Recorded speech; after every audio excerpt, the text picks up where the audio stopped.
Hey, salut les pomplards, j'espère que vous allez bien. Aujourd'hui, nouvelle vidéo, je suis à la caserne de Lons-le-Saunier dans le Jura. On va faire une garde avec eux avec sport, manœuvre. Allez, c'est parti.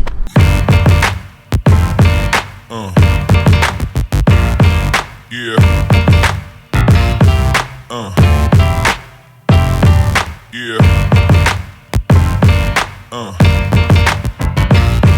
Yeah. Allez, je viens d'arriver à la caserne. Il est à 7 h. On va aller voir le chef de centre, il va tout nous expliquer.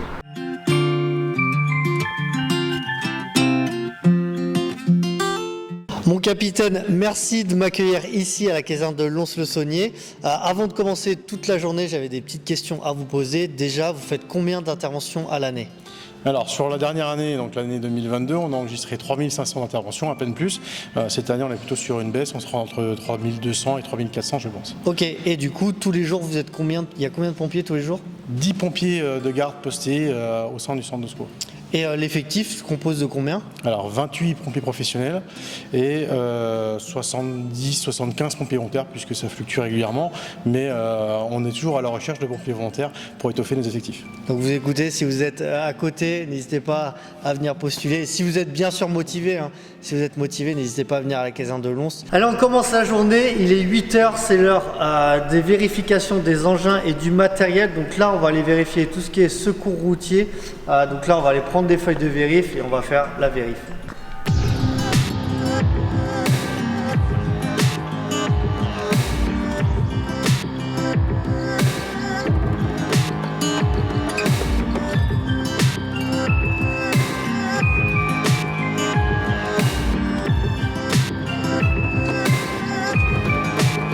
Donc là, sur les feuilles d'inventaire, on voit tout est marqué.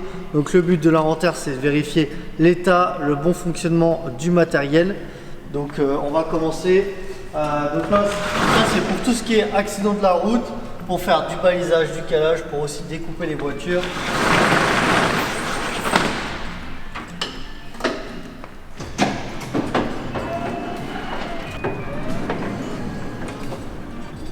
Là, on va prendre l'écarteur qui sert. On va soit écraser des montants, soit on va pouvoir ouvrir. Donc là, si je veux voir ma batterie, donc ça c'est de l'électroportatif. Là, je vois que ma batterie est pleine. Et là, pour l'allumer, j'ai juste un bouton. Ça se met en marche.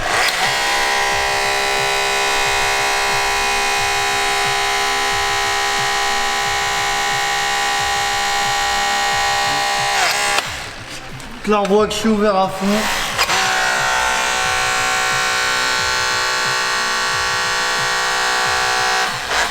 Franchement, ça c'est pas mal. Et puis c'est pas trop lourd pour de l'électro portatif.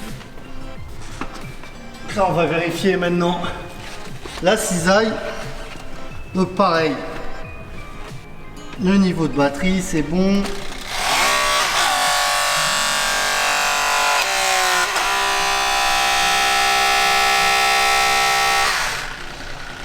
Donc ça, c'est important de faire ça, les vérifs, de tester le matériel, voilà, tous les jours. Comme ça, on est sûr que le matériel est nickel. Et après, en électroportatif, ils ont aussi des vérins. Ils ont aussi de l'hydraulique si jamais l'électroportatif tombe en panne. Là, on voit, ils ont tout un groupe hydraulique avec les flexibles. Donc voilà, ça c'est pas mal, c'est au cas où. Et maintenant, là, ils ont une petite tronçonneuse électrique. Moi, je connaissais pas. Donc là, on va tester. Donc, comme d'hab, je regarde la batterie. La batterie est bonne. J'en clique. Et là.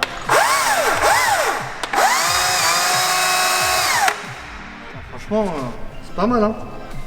J'aimerais bien voir ce que ça vaut sur un arbre. Après, je pense que pour des branches comme ça suffit, quoi.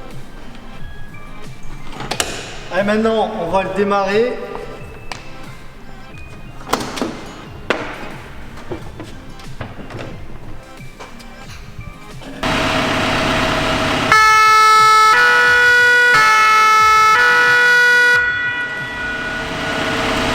Allez, c'est parti pour aller à la piscine avec la garde. Donc là, je vais monter dans le FPT qui est juste à côté et on va faire la petite séance piscine.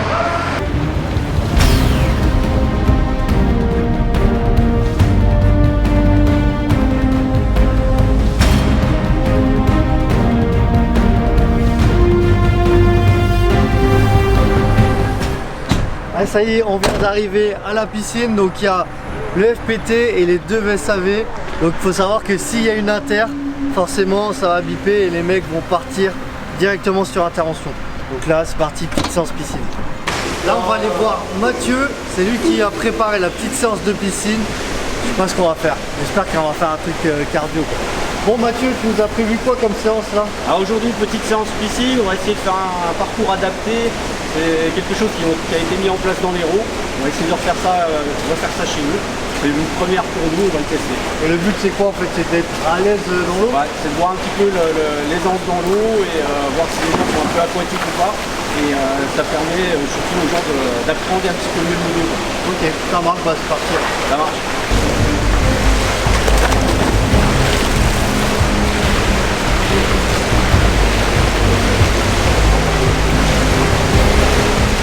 Alors là du coup le but ça va être de faire 10 squats, ensuite lancer de commande sur le tapis. Je vais jusqu'au tapis, donc je fais à peu près 10 mètres. Je passe sous le tapis, je vais jusqu'au bout, je reviens, je passe au-dessus du tapis et après je vais chercher un mannequin et je reviens. Donc voilà le petit parcours.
Sauvetage terminé.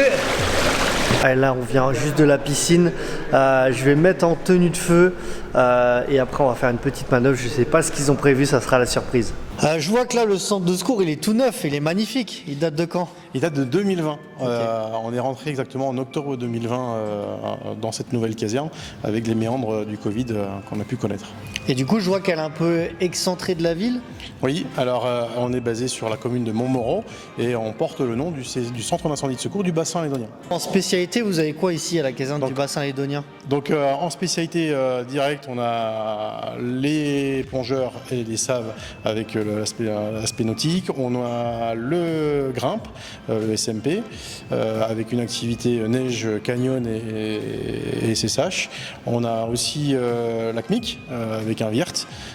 On a l'activité Sino avec des Sinos au sein du centre et voilà, et toutes les activités qu'on a au sein. Et du coup dans votre effectif à chaque fois il y a des gens de chaque spécialité et puis s'il y a une inter ils partent, c'est ça? Effectivement, il y a toutes les spécialités sont représentées au sein du centre de secours, toutes les spécialités du département, sauf le drone qui est actuellement basé en état-major et dans certaines unités du département, mais pas au sein du centre de secours. Voilà, mais tous les effectifs sont formés. Je n'ai pas parlé de l'aspect FDF qui devient de plus en plus connu également. C'est même plus une spécialité, c'est de base. Elle va tendre sur du tronc commun à terme, je pense aussi. Ouais. Vincent, c'est toi qui as préparé la manœuvre incendie. On va faire quoi? Aujourd'hui, on va faire un parcours aérien.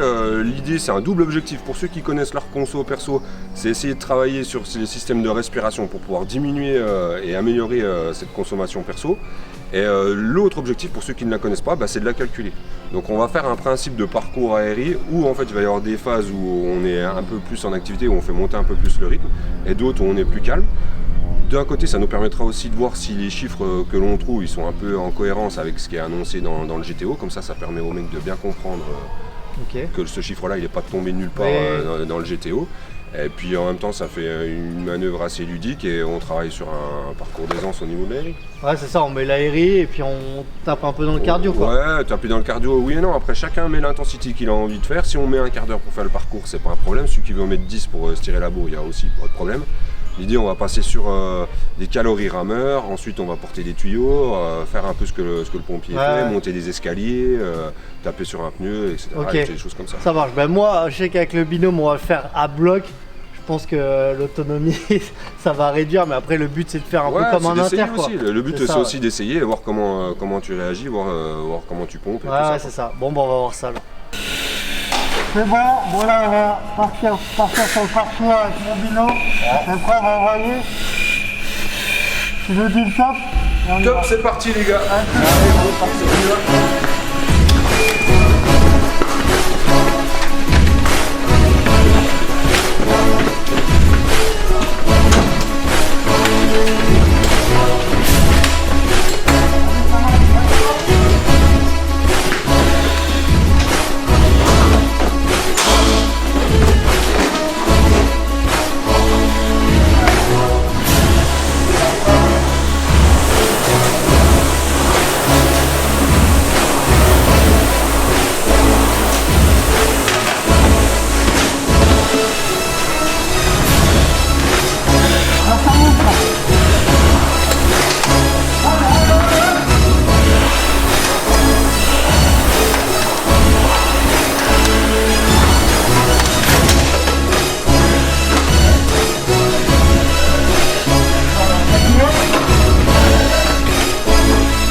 moi j'ai le plaisir.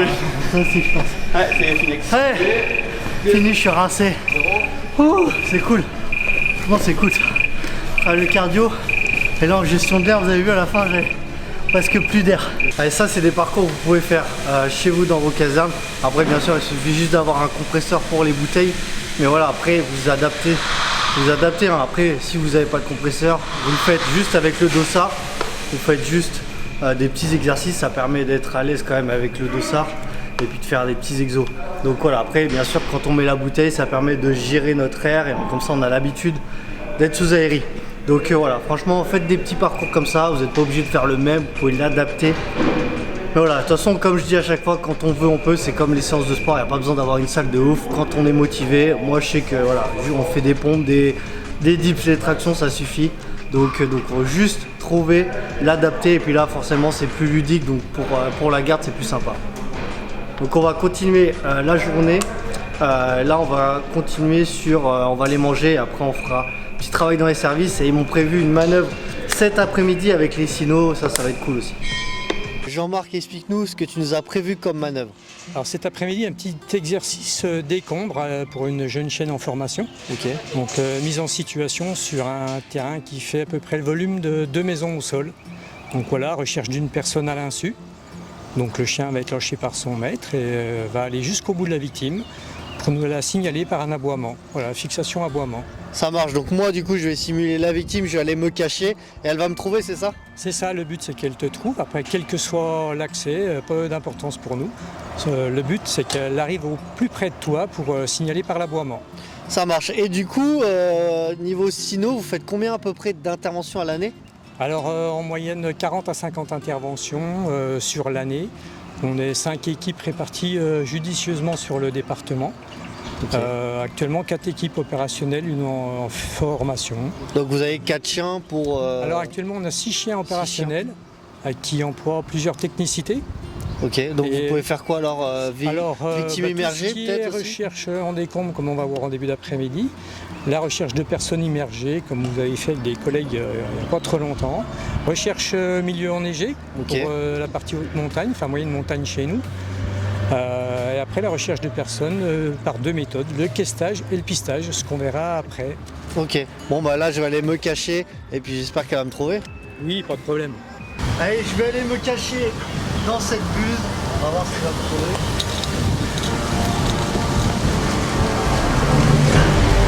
Là, je vais mettre ça là. On va voir s'il me trouve.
Allez Thibaut, c'est toi qui as fait la manœuvre avec ton chien, Stella, donc elle a quel âge? Elle a 26 mois dans quelques jours. Là. 26 mois. Et du coup, comment elle a fait pour me retrouver? En fait, on travaille en questage. Donc le questage, c'est assez simple, on prend un secteur défini. On lâche le chien, toutes les odeurs humaines, elle va les remonter. Donc là, elle sert du vent, elle prend le cône des flux, donc elle prend les odeurs les plus loin. Elle les remonte pour arriver vraiment sur un point où il y a le plus d'odeurs, c'est plus concentré. Et à ce moment-là, elle déclenche un moment où elle est sûre à 100% qu'il y a quelqu'un. Ok, donc toi, en fait, tout simplement, dès que tu la vois aboyer, tu sais qu'elle a trouvé quelque chose. C'est ça, ouais. Dès qu'il y a un moment, je suis sûr à 100% qu'il y a une victime soit en visu, soit sous les décombres.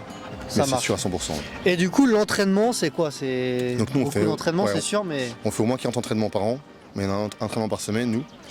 Donc on s'entraîne du coup toutes les semaines et il y a beaucoup de travail à la maison. Ouais, je me doute, ouais. Tout le temps, tous les jours, t'es obligé de la C'est ça. faire travailler, quoi. Et puis il faut l'obéissance, et puis il faut toujours l'entraînement, toujours la motiver, et toujours arriver à garder ce lien avec le jouet, parce que c'est toujours du jouet.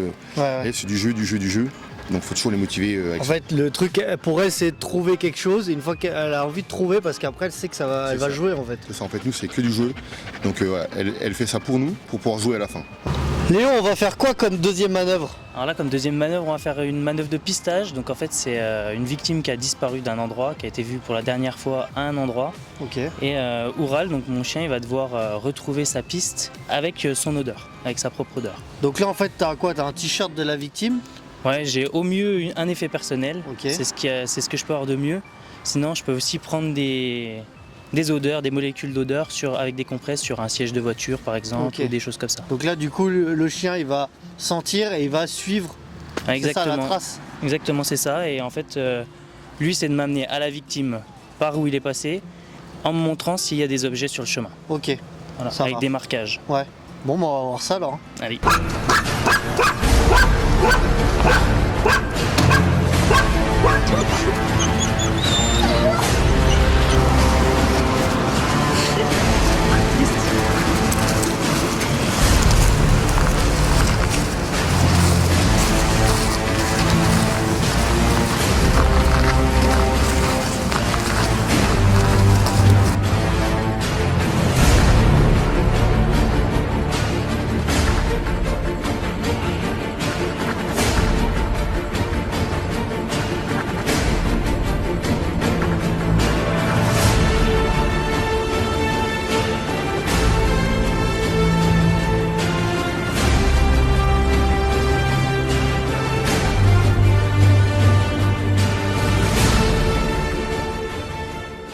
Donc là, il a trouvé le deuxième objet de la victime, c'est ça? C'est ça, c'est le deuxième objet qui a été marqué. Ok. Donc, il me montre de plusieurs façons que c'est un objet qui a elle. Donc on a pu voir sur le trajet malheureusement qu'il y avait plein d'objets le long qui Ouais. ne sont pas forcément à la victime. Mais là pour le coup il me fait un marquage donc c'est sûr. Ça marche. Donc là, on poursuit alors.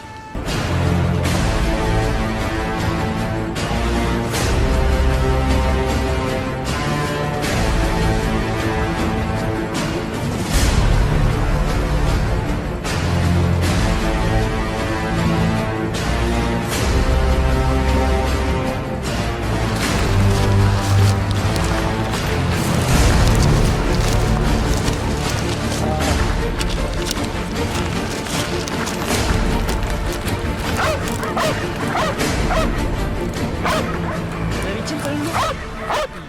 Ah, donc ça y est, il a trouvé la victime. Franchement, c'est impressionnant. Il a quel âge? Donc Oural il a 5 ans, il a eu 5 ans hier. En chorale, ouais. Franchement, bien. Hein. Et du coup, toi, tu l'orientes pas, tu suis juste. Tu suis à la laisse, tu es avec la laisse et tu le suis, c'est tout. Exactement, moi je suis juste là pour entre guillemets tenir la laisse et voir quand il me montre qu'on n'est plus sur la piste. Ok. Et du coup, pour faire pisteur comme ça, c'est quoi, 2 ans de formation peut-être? Il y a quoi? Alors en fait il faut déjà avoir la formation de base Ok. et après on est orienté sur une formation complémentaire de 2 semaines Ok. et ensuite c'est de l'entraînement toutes les semaines. Allez, ça y est, la vidéo est terminée. Je voulais vraiment remercier les pompiers de la caserne du bassin lédonien. Franchement, ils ont été au top, ils m'ont tout expliqué. On a pu faire sport, manœuvre, vous avez vu, franchement, c'était top. Si vous faites un tour dans le Jura, franchement, c'est un département qui est magnifique. Allez voir le lac de Vauglan, la cascade du Resson. Il y a plein de sites touristiques qui sont vraiment exceptionnels. Donc voilà. Allez y faire un tour. En tout cas, j'espère que vous avez aimé cette vidéo. N'hésitez pas à mettre un gros pouce bleu en bas de la vidéo, de vous abonner à ma chaîne YouTube pour les prochaines vidéos. Et on n'oublie pas, si t'es pas mort, envoie plus fort.